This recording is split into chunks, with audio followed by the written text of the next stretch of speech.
प्रणाम गुरु जी। नामा नमस्कार आपके चरणों में।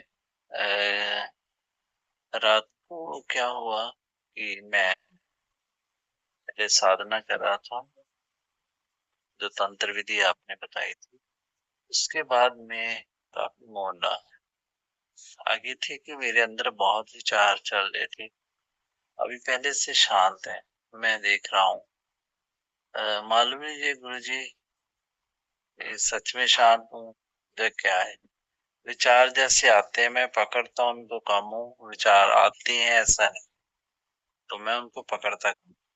आधा घंटा मैं बैठा रहा, उसके बाद मैं फिर हल्का सा टेढ़ा हुआ और ध्यान करते करते सो गया।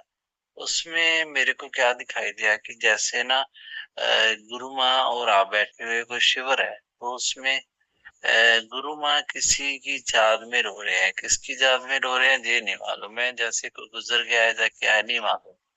ठीक है, तो उसकी याद में रोए जा रहे हैं।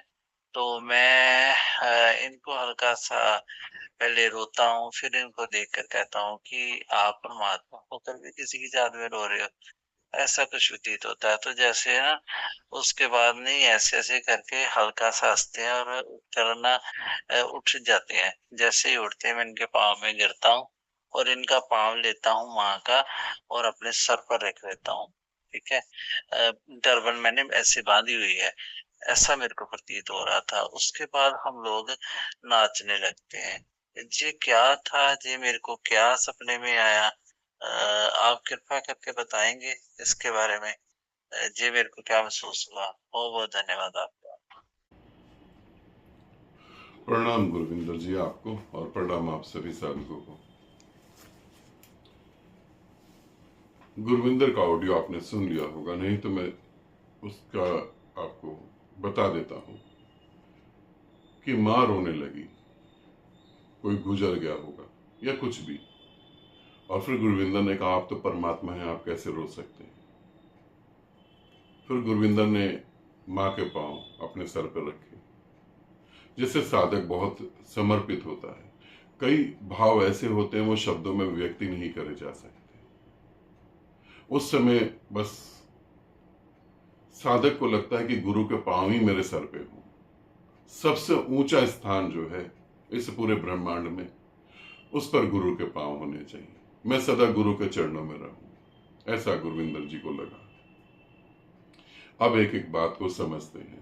पहली बात, ध्यान कर रहे थे, आधे घंटे बाद ही टेढ़े हो गए। तुम गुरविंदर टेढ़े बड़ी जल्दी हो जाते हो, बस आधे घंटे में ही। अब पालमपुर के शिविर के जितने साधक देख रहे हो वो समझ गए होंगे गुरविंदर क्यों टेढ़ा हो रहा है। हम हमेशा बुद्ध पुरुषों को अपनी मान्यताओं में और ग्रंथों को पढ़कर देखने की कोशिश करते हैं। ग्रंथों में जो लिखा है कि बुद्ध पुरुष सदगुरु ऐसा होता है, हम वैसा ही समझ लेते हैं। हम वैसा ही समझ लेते हैं।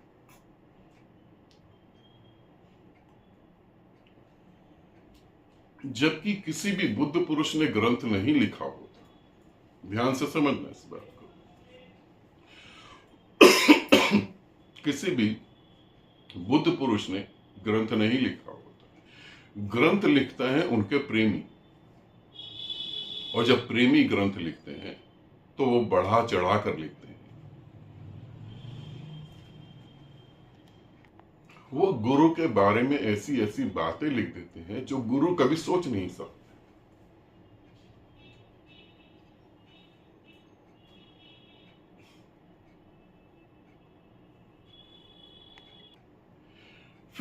फिर क्या होता है, जो वो प्रेमी तो लिख देगा ग्रंथ, प्रेमी गुरु के बारे में व्याख्या कर देगा। अब उसी को पढ़कर हम गुरु को देखते हैं। फिर हमारे मन में यह भाव आता है गुरु रो कैसे सकता है। पालमपुर के शिविर में जितने भी साधक और साधिकाएं आए, उनके सबके दिमाग में गुरु की एक छवि थी। पहली बार वो किसी बुद्ध पुरुष के साथ जिए तब उनको पता लगा कि बुद्ध पुरुष ऐसा होता है। इतना हंसी मजाक, बच्चों की तरह खेलना। फिर बुद्ध पुरुष कैसे रो सकता है। फिर एक स्त्री जो परमात्मा हो गई वो कैसे रो सकती है?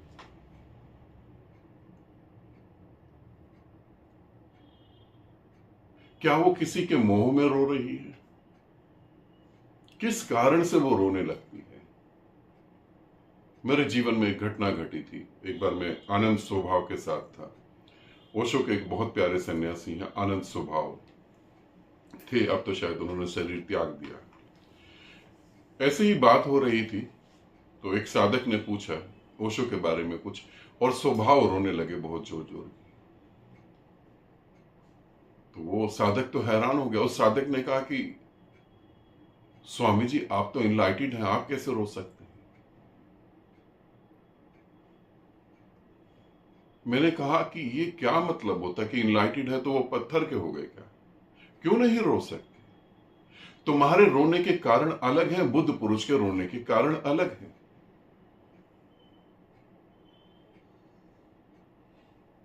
बुद्ध क्यों नहीं रो सकते? जब मैं तुम लोगों को देखता हूं अपने सामने बैठा हुआ, तब मेरी भी आंख में बहुत आंसू आ जाते हैं। मैं तो आंसुओं को किसी तरीके से संभाल लेता हूं। मेरा भी मन होता है कि मैं रोऊं जोर जोर के तुम्हारे को पकड़ कर, और फिर ऊपर निराकार की तरफ देखता हूं, फिर और रोना आता है। फिर मैं निराकार से पूछता भी हूं कि ये लोग तूने मेरे पास क्यों भेज दिए?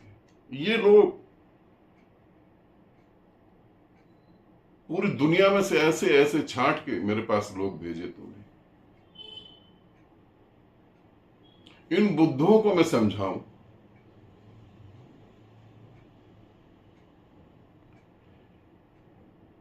ये तो एक खैर मजाक की बात हो गई, मगर सीरियसली अगर हम बात करें तो ठीक मुझे भी ऐसा लगता है, मेरे भीतर भी आंसू आते हैं। मैं तुम्हें उन्हें दिखा नहीं सकता क्योंकि फिर तुम अपनी साधना से भटकोगे। बहुत कुछ होगा क्योंकि तुम्हारे दिमाग में तो गुरु की एक अलग ही छवि है।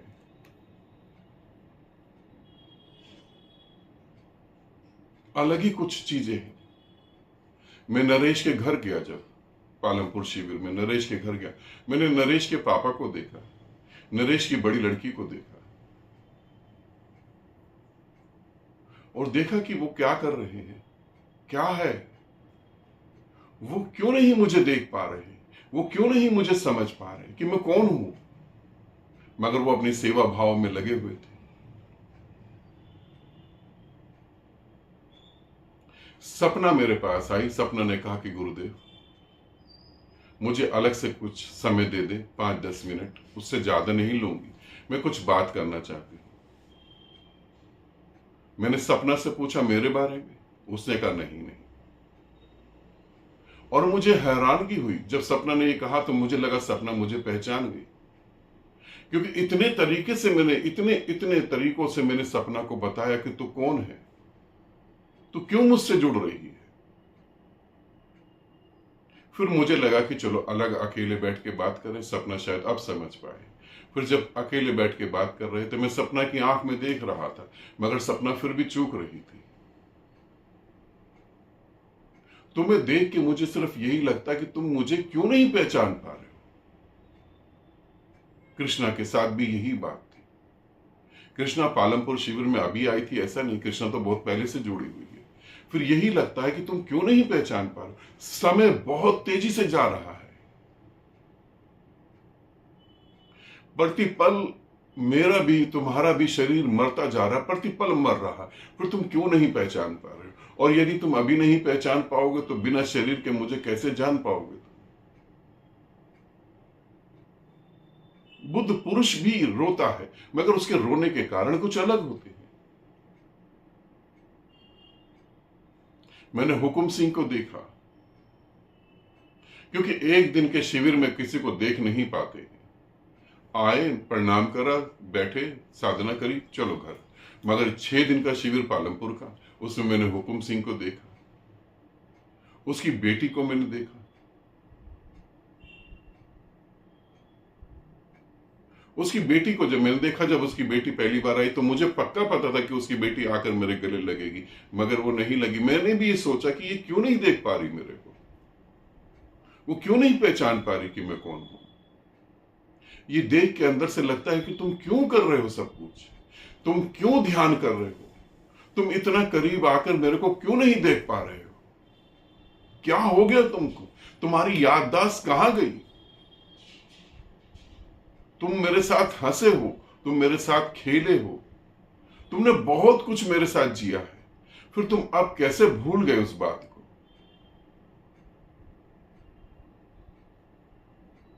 तुम्हारी आत्मा जानती है, जब तुम्हारे आंसू गिरते हैं तो तुम्हें कारण नहीं पता लगता। कारण क्यों नहीं पता लगता? तुम भूल चुके हो सारी बात।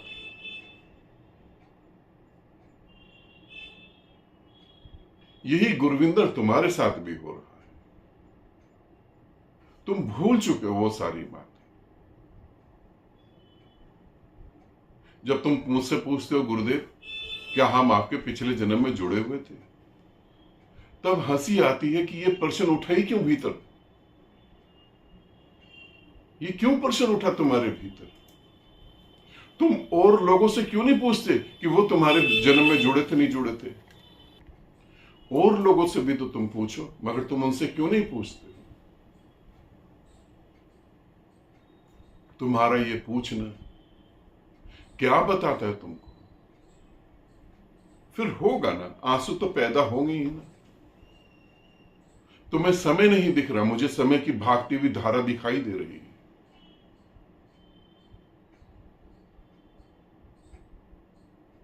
मुझे हर चीज दिखाई दे रही है। इनको समझो गुरविंदर। पालमपुर शिविर में मैंने बहुत सारे साधकों को देखा।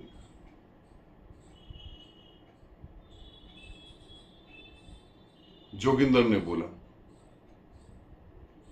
कि गुरुदेव मैं रिटायर हो जाऊंगा तो आपका ड्राइवर बन जाऊंगा। मुझे बहुत हंसी आई, मुझे बहुत हंसी आई जोगिंदर की ये बात सुन के कि जोगिंदर कितना करीब पहुंच गया कि वो कह रहा है कि गुरुदेव कि मैं रिटायर हो जाऊंगा तो आपका ड्राइवर बन जाऊंगा, जहां भी जाओगे मैं ही लेके जाऊंगा। जोगिंदर ने वो बात कही जो आज से 260 साल पहले जोगिंदर कर रहा था मेरे लिए। और कैसे उसके मुंह से बात निकल गई। बहुत बहुत कुछ है। तो मैं जोगिंदर को देखता ही रहा।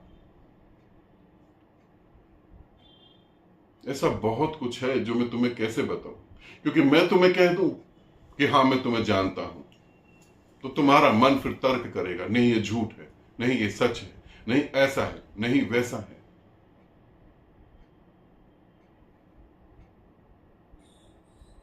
तुम्हारी छोटी सी बुद्धि मेरी बात को समझ ही नहीं पाएगी, फिर मैं वो कह ही नहीं पाता हूं। कभी ऐसा भी एक शिविर हो जहां हमारी कोई मान्यताएं ना हो। मुझे ऐसा लगता है कोई ऐसा शिविर हो जहां हमारी कोई मान्यताएं ना हो, बस हम जिए, सिर्फ जिए। मान्यताओं की जरूरत क्या है, सिर्फ हम जिए ना। हम सिर्फ जिए।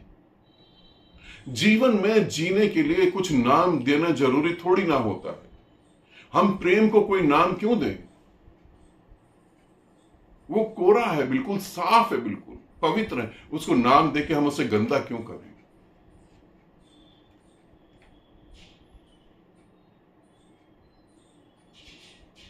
इसीलिए बुद्ध भी रोते हैं। मैं ये नहीं कहूंगा कि बुद्ध नहीं रोते, भले तुम्हारे ग्रंथ के खिलाफ जा रहा हूं, भले तुम्हारी मान्यताओं के खिलाफ जा रहा हूं। आज तक इस पृथ्वी पर ऐसे किसी बुद्ध ने ये बात बोली ही नहीं है, मगर बोलनी चाहिए थी। बुद्ध भी रोते हैं, बुद्ध भी हंसते हैं, बुद्ध भी क्रोध करते हैं। तुमने पालमपुर में तो देखा ही होगा, एमपी के शिविर में जो साधक गए उन्होंने देखा ही होगा। बुद्ध पुरुष को लेकर जो धारणाएं बनी है, मैं उन सब धारणाओं को तोड़ना ही चाहता हूं, तोड़ ही रहा हूं, ताकि तुम्हें कोई धोखा न दे पाए। ठीक है गुरविंदर, इसे समझना। पालमपुर में बहुत सारे मेरे को ऐसे साधक मिले। एक साधक राजस्थान से आया, वो भी गुरु मां से जुड़ा हुआ साधक था। आज से 600 साल पहले गुरु मां से। बहुत कुछ है ऐसा, इतना रहस्य तो मैं क्या बताऊं।